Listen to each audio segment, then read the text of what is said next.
Well, good morning. Is anybody there? I'm trying to test our mic again. If anybody can put on a comment and let me know if you hear me properly. If you hear me, no. Good morning, Ellen.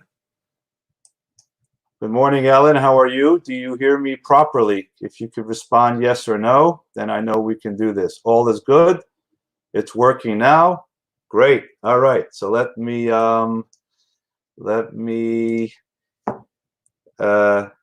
my bearings back. Let me straighten out my notes. Let me brush my beard a little bit. Ready for showtime? Okay. All right. So what was I trying to say before? First of all, I just learned a very, very important message. Many times we're so focused on something that we don't hear the outside messages. I got one text, another text, somebody called me, and my phone, my phone was going off the hook, and my watch, and I put on my Apple Watch day out of all the days, and that was bugging me. I put it away. I needed to do my broadcast and then I see all the comments were lighting up, but I wasn't paying attention. I was focused on you. Well, obviously, everybody was trying to get my attention to let me know that you weren't hearing me. How many times does that happen in life? We're so focused, and there's signals, and we speak about this all the time. God communicates to us with the things that are happening in life, and God was telling me, stop, pay attention. You're not communicating well, but I didn't want to listen. So I can really stop now because I think that's a great inspirational message, something that we should learn. All those that were on the broadcast 8:30 know exactly what I'm talking about. Those that are joining us now for the first time, when I did the broadcast 8:30, the sound wasn't coming through well. So an important message. So let me get to the point. We have another few minutes. Yeah, see, I'm a little off, but so now you're getting me a little bit more natural. So we're talking about the 12 big ideas. We're talking about the 12 big ideas that the Rebbe introduced for children many years ago, and I have found to become very meaningful to me. Let me share my screen. Let me try to get that up. Well, that isn't going to work today, and I'm not waste anybody's time. But we're talking about the idea of relevance. Not only the relevance of Judaism, but more important, what Judaism teaches us about the relevance of ourself. And when we understand relevance of ourself, then all of a sudden Judaism becomes relevant. Because if Judaism is only about ancient tradition and doing things the way it was done for generations, but not really talking to us now, then it's really not relevant. The fifth principle is ki karov elecha hadavar ma'od, that these ideas of Judaism are natural to you, are part of you, are relevant to teach you in your life how to find relevance in everything that goes on around you. Those who know me know that since I started organizing the kosher hot dog stand at the Lincoln Financial Field, I've got a little hooked into this whole football thing. I grew up in Philly. I was a sports fan, but never really got into football until a couple years ago. So obviously I was paying attention to the NFL draft this week, and something struck me about, especially in Philadelphia now, there's all this conversation about spending a second pick draft and someone that you can't even use now. And there's the whole conversation is about a immediate impact player and a project. That where the whole idea of a draft is for your experts that are paid millions of dollars to evaluate and assess talent that exists within these players. And there are certain talents that are very visible and obvious, and those are immediate impact players. And then the real good drafter are those that are able to pick up a talent that not everyone sees, but knows it's there. And therefore you work on it, because we all know that to impose something on a person who doesn't have that particular talent is very difficult. If you don't have a musical talent or an ear for music, it's very hard to take music lessons. But if it's in you, music lessons are a breeze. It's just bringing it out. And that's what the whole draft is about developing that inner talent. And that is really what this verse and principle of relevance and impact is about. Ki karov elecha. It's close to you. It's part of you. See, so the notion is that for us as physical human beings living in this beautiful physical world, For us to find spiritual meaning and spiritual significance, we have to climb. We have to get out of ourselves. We have to find it somewhere else, not inside of your physical life. But you got to break out of your physical life and climb this mountain, actual or imaginary mountain. But you got to get out of yourself. And what the Torah teaches us is the very opposite. If you want to find spiritual, meaningful existence, you got to go down into yourself, because that's where it is. Ki karov elecha. It's right next to you. It's in you. Just you have to unpack it instead of going somewhere else and bringing it inside of you. And interestingly enough, more people die descending from a mountain than climbing for the mountain. Climbing up a mountain is exciting, and that excitement draws you up. But when you have to come back down, it's a very dangerous path. So finding meaning and relevance inside of you is not the easy way out. It's the harder way, but it's the more meaningful way. And therefore, the Torah tries to teach us, Ki karov elecha, hadavar ma'od.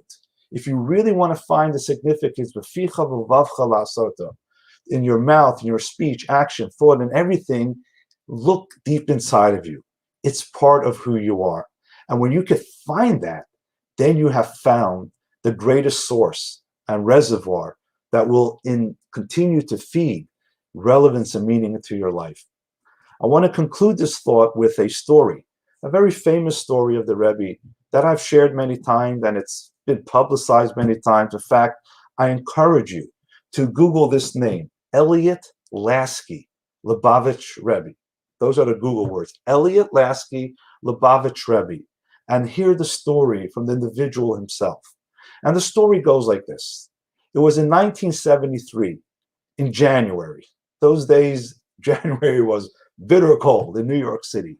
Nobody was on the street if you didn't have to be there.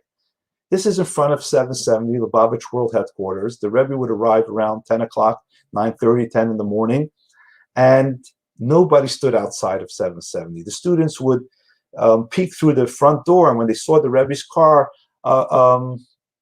pull up, they would open the door and wait for and greet him there. But nobody was outside in January 1973, except on this morning in January, one individual, Elliot, came from Buffalo, New York. So I guess for him it was like Florida. It was warm. He had a serious question for the Rebbe. Now, this Elliot wasn't dressed like your typical chassid. In fact, he wasn't a chassid. In fact, he wasn't even an observant Jew. He was then in 1973, he was part of the Rolling Stones music group. He wasn't a musician. I think he was one of the technicians. And he was dressed in tight jeans, snakeskin boots, long hair, I think a cowboy hat or some non-Hasidic looking fedora. And he's standing there at the bottom of the steps at the curb in front of 770 Eastern Parkway. The Rebbe pulls up, and out walks the Lubavitcher Rebbe, a Hasidic Rebbe, white beard, black fedora, dressed in black, and dressed like the Rebbe. And the contrast between these two, one long hair on his head, the other long hair on the face, was incredible. In this cold winter day, two individuals in God's creation standing and communicating. And the students at the door saw something very unusual. They see the Rebbe going like this a few times, and then pointing to the fellow's heart, his body at the end. And they didn't understand what happened. First of all, the fact that the Rebbe was having a communication there was unusual. Usually the Rebbe would walk in and people would meet him in the office. So after the Rebbe came in, they went over to Elliot, asked him, what's going on? So he shared with them what it was. He was a Jewish child who was brought up in a traditional Jewish home. But through his teenage years, like all of us, we had questions and we are challenged. And he ended up drifting away from his tradition. And he ended up in many different ways, and he was very uncomfortable with his whole spiritual life. And he had very deep spiritual existential questions. He goes to the Chabad Shliach, who he knew, Rabbi Gerar, who he knew at that time. He's still alive, thank God. Rabbi Gerari in Buffalo. And Rabbi Gerari, after speaking to him, said, there's only one person who can answer your questions. That's the Lubavitcher Rebbe. And he arranged for him this kind of impromptu meeting. He told him what to do. He knew how to maneuver it. And that's what happened. And the Rebbe pulls up. He sees Elliot, says, hi. And Rebbe Elliot asks him, I have a question. Can I ask you a question? And Rebbe says, ask. So he asked, he spoke Yiddish, Avu is God. Where's God? And the Rebbe says, God is everywhere. But he says, but where? The Rebbe says, where? Everywhere. In the trees, in the stones, in the world, everywhere. And he still keeps asking the Rebbe, Avu, but where? And the Rebbe answered him, if that's the way you're asking your question, then that God is in you. And he points to his heart. That's where God is. And to him, this was an eye-opener. Where's God is the question we always ask. Because it's more about knowing where God is. When you have that connectedness to God, it changes your perspective of how you see things, of why things happen, how you find meaning in what happens. And this is what the Rebbe was saying. He saw the soul was troubled. It wasn't enough for him to have this disconnected relationship to God. So he saw that he was ready for the answer. He says he's in you. And that satisfied his spiritual quest. And therefore, the question, the answer, and the relevance is, if you're looking to really connect to the truth of yourself and the relevance of yourself, look inside. Ki karov. This is such an important verse in the Torah, because it's not just telling us that Torah and its mitzvot are close to you. It's telling you that you are close to yourself. And if you want to find that purpose and meaning, go inside and dig deep. I hope this inspires you to look at what's going on around you, to realize you are relevant. Not only are you relevant, but everything around you that happens in your life is relevant and has a purpose to help you find your purpose and your meaning. That's the most relevant message that I have found from my personal explorations in Torah and our traditions. And I hope you can do that as well. I want to remind you that tomorrow morning we do not have our morning check-in, but we will have the sermon at 5:30 p.m. Let me get this banner up with the website.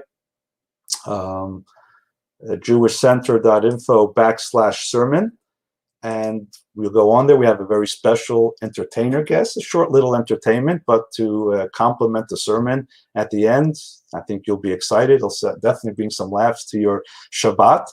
So tomorrow at 5:30 p.m., go to jewishcenter.info/sermon, and our Sunday class has been changed to 10 o'clock a.m., and I will be giving a class on positivity bias, learning positive messages from positive stories. That will be 10 o'clock a.m. on Sunday. Tomorrow, I'll see you at 5:30 p.m. for our sermon.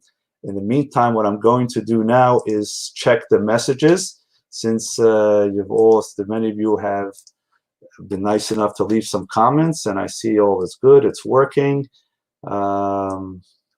Much better. Facebook fine. YouTube goes back. Well, we'll look into that. But thankfully that we were able to reconnect with the wonders of technology. And therefore, I want to wish you all again a wonderful day. And I'll see you tomorrow at 5:30. Take care.